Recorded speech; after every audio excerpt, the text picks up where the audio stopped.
साथियों, राजस्थान जालौर के जो 9 साल का बालक इंद्र कुमार मेघवाल का है, कितना ये बच्चा मासूम है। लेकिन वह मनुवादी राक्षस छैल सिंह को मारते हुए उसको थोड़ा सा भी तरस नहीं आई कि वो बच्चा केवल पानी पी लिया था, पानी के घड़े से पानी पी लिया था और उसी पे उसको इतना मारा कि वह अस्पताल में दम तोड़ दिया। साथियों, ये आए दिन अन्याय अत्याचार होता है मूल निवासी बहुजन समाज के लोगों पे। और देश को आज़ाद हुए 75 वर्ष हो गया। 75 वर्ष का अमृतोत्सव मनाया जा रहा है, लेकिन अभी भी हमारे देश में जातिवादी मनुवादी व्यवस्था कायम है। संविधान का अनुच्छेद 17 के द्वारा अस्पृश्यता कानूनन अपराध है। अस्पृश्यता पर रोक है, लेकिन छुआछूत आज भी कायम है। संविधान में तो रोक है, इसके बावजूद आज छुआछूत जिंदा है।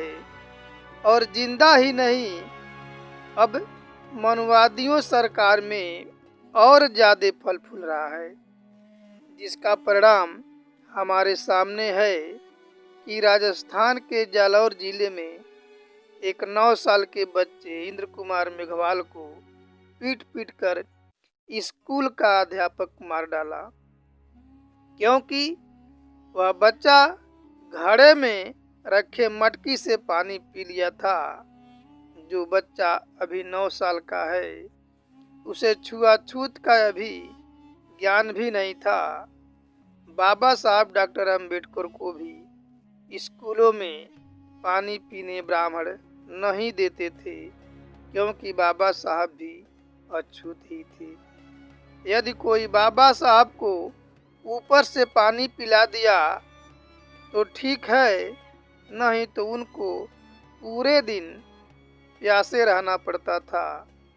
इंद्र कुमार मेघवाल का घटना डॉक्टर अंबेडकर का भी याद दिला रहा है। इधर मूछ रखने पर जितेंद्र मेघवाल की हत्या ब्राह्मणवादियों द्वारा किया जा चुका है। हाथरस की बेटी मनीषा का सवर्णों ने बलात्कार करके हत्या कर दिया और शासन के सह पर प्रशासन ने रात में ही लाश को जला दिया। लेकिन ब्राह्मणवादी मीडिया अभी अछूतों पे होने वाले अन्याय अत्याचार उत्पीड़न को टीवी चैनलों पर प्राथमिकता से नहीं दिखाती है, जबकि सवर्णों का हत्या, सवर्ण महिलाओं का बलात्कार होने पे सारा ब्राह्मणवादी मीडिया पूरा आसमान सर पे उठा लेती है और अपराधियों को फांसी का सजा भी दिला देती है। आखिर ऐसा क्यों? क्योंकि सवर्ण अछूतों को हिंदू मानते ही नहीं है, और सही मायने में अछूत हिंदू है ही नहीं। जब अछूत हिंदू नहीं है, तो फिर जब वोट लेना होता है तब सवर्ण अछूतों को हिंदू बनाते हैं। साथियों, अछूतों और शूद्रों पर अन्याय अत्याचार सदियों से होता आ रहा है, और हमारा भी वोट लेकर के सरकार बनाती है, और सरकार बना करके हमारे खिलाफ ही कानून बना करके हमको गुलाम बनाती है, या यूँ कहें कि गुलाम बना चुकी है ये सरकार, ये ब्राह्मणवादी व्यवस्था। लेकिन हमें एहसास नहीं है, हमें अपने गुलामी का एहसास नहीं है। तो जब हमारा वोट ले करके हमें गुलाम बनाया जाता है, हमारी गुलामी मजबूत किया जाता है, तो फिर हम उसको वोट क्यों देते हैं? मूल निवासी 85% हैं और सवर्ण मात्र केवल 15% है। फिर भी हम लोग क्यों नहीं अपने मूल निवासी भाई को वोट देते हैं? हम सवर्णों को क्यों वोट देते हैं?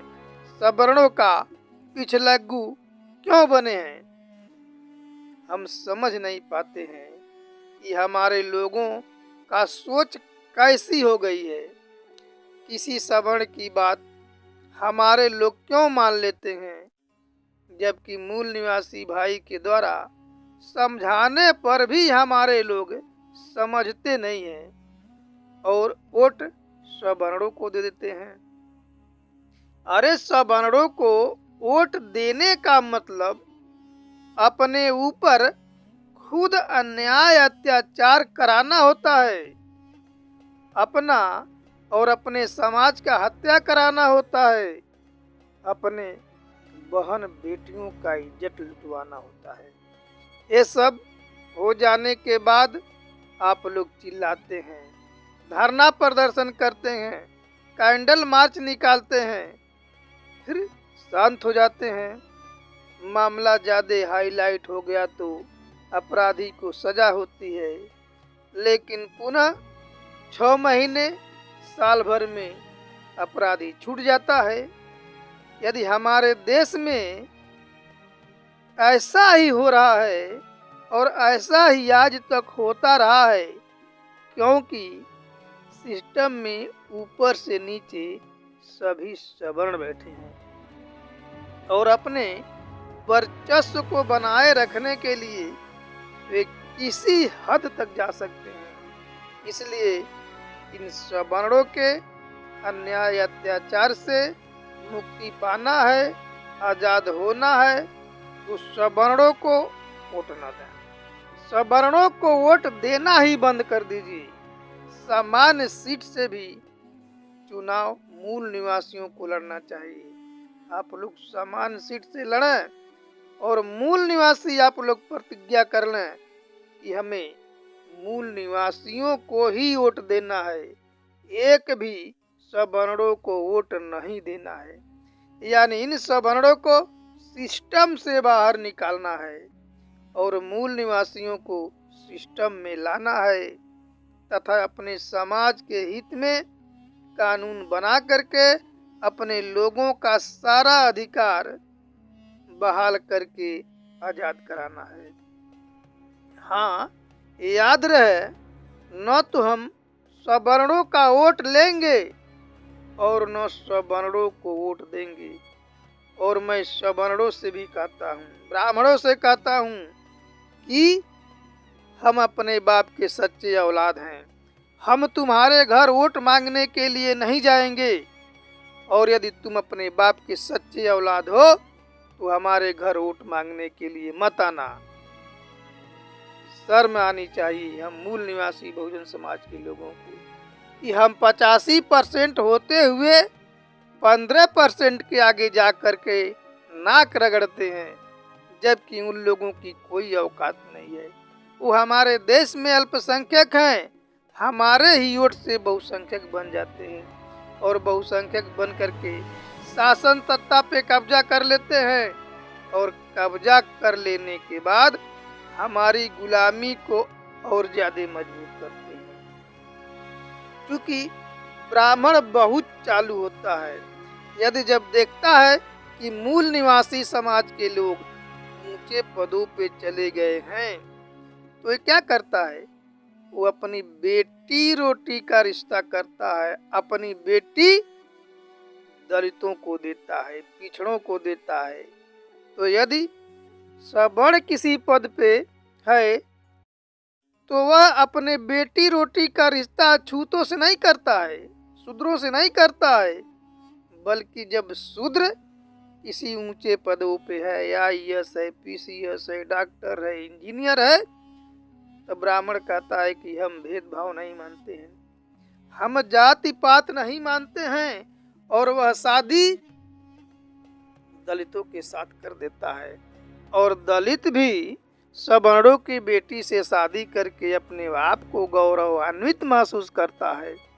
लेकिन शादी के 2-4 साल बाद दो एक बच्चा पैदा हो जाता है, तब वह ब्राह्मणी अछूत को छोड़ देती है और फिर वो दावा कर देती है न्यायालय में, और उसमें उसी के भाई बैठे हैं, उसी के भाई बंदे बैठते हैं न्यायपालिका में, और उससे कहवा करके खर्चा का दावा करके आधा खर्चा उसके तनख्वाह से फिर ब्राह्मणी के खाते में, सवर्णों के खाते में आ जाता है और फिर उस अछूत व्यक्ति को छोड़ देती है और उसको जीवन भर परेशान करती है।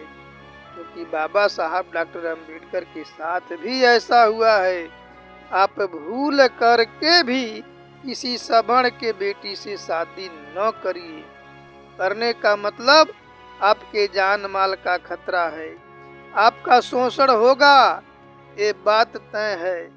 तो इसलिए मैं मूल निवासी बहुजन समाज के लोगों से कहता हूँ, यदि आप लोगों को बेटी रोटी का रिश्ता करना है तो मूल निवासी समाज के लोग मूल निवासी समाज में ही अपने बेटी रोटी का रिश्ता करें। एससी एसटी ओबीसी आपस में मिल करके जात विहीन समाज बनाने के लिए, वर्ग विहीन समाज बनाने के लिए आप लोग आपस में बेटी रोटी का रिश्ता कर सकते हैं, लेकिन सवर्णों से कतई न करिए। जैसे सवर्ण आदिवासियों को सेग्रीगेशन कर दिए हैं, अलग कर दिए हैं, अब हम मूल निवासी 85% बहुजन समाज के लोगों को इन सवर्णों को सेग्रीगेट करना है, अलग करना है। और जब हम सिस्टम में आ जाएंगे, मूल निवासी बहुजन समाज के लोग कार्यपालिका, न्यायपालिका और विधायिका में आ जाएंगे, तो फिर हम लोग ब्राह्मणों पे राज करने लायक हो जाएंगे, सवर्णों पे राज करने लायक हो जाएंगे।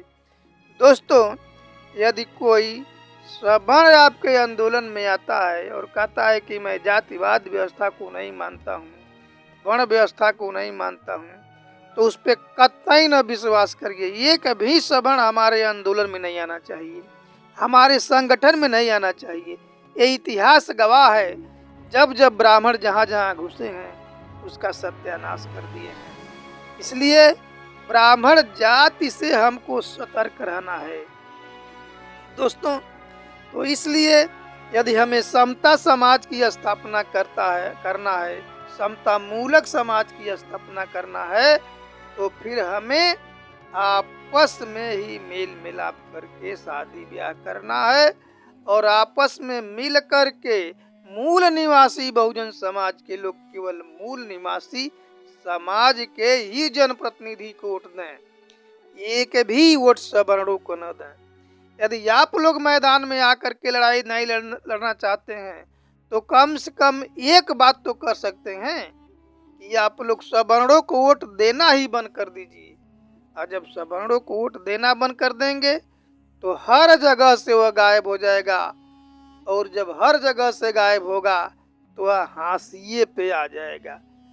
तब देखता हूँ कि ब्राह्मण कब तक बचता है, कितने दिन तक बचता है। लेकिन याद रहे दोस्तों, जब आप लोग बेटी रोटी का रिश्ता करते हैं तो बाबा साहब कहे थे कि केवल बेटी रोटी अंतरजाति विवाह का रिश्ता करने से ये जातिवाद खत्म नहीं हो सकता है। इसलिए बाबा साहब कहे थे कि धर्म के धार्मिक मान्यताओं को भी समाप्त करना होगा, यानी ब्राह्मण धर्म को त्यागना होगा, इनके ब्राह्मणवादी मान्यताओं को समाप्त करना होगा।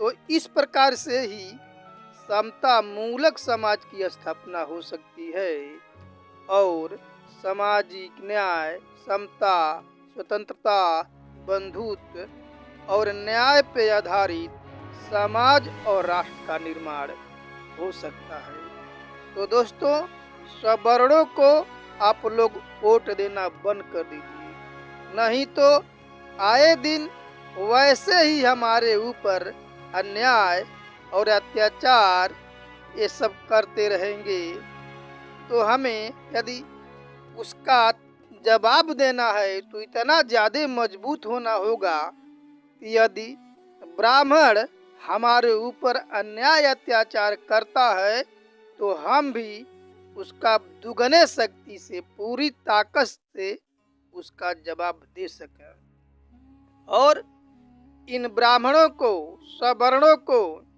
इस सिस्टम से कार्यपालिका, न्यायपालिका, विधायिका और प्रचार मीडिया से हटाना होगा और अपना स्वयं का मीडिया तैयार करना होगा, ताकि अपनी आवाज़ हर बहुजन समाज के लोगों तक पहुँचे और इनको सिस्टम से हटा करके, ब्राह्मणों को, सवर्णों को सिस्टम से हटा करके अपना स्वयं आईएएस पीसीएस बनाना है और उनको इंडियन एडमिनिस्ट्रेटिव सर्विस में मूल निवासी बहुजन समाज के लोगों को आबादी के अनुपात में लाना होगा, पार्लियामेंट में भी आबादी के अनुपात में लाना होगा और जुडिशियरी में भी आबादी के अनुपात में मूल निवासी बहुजन समाज के लोगों को भागीदारी देना होगा। तभी सही मायने में हमारे देश में लोकतंत्र की स्थापना हो सकती है। और जब मूल निवासी बहुजन समाज के लोग लोकतंत्र में बराबर की हिस्सेदारी पा जाते हैं, तब किसी के साथ अन्याय अत्याचार नहीं होगा। इसके लिए आप लोग केवल सवर्णों को वोट देना बंद कर दीजिए, सभी समस्याओं का समाधान हो जाएगा। तो दोस्तों, आप लोगों ने हमारी बात को ध्यानपूर्वक सुना, उसके लिए धन्यवाद। जय मूल निवासी।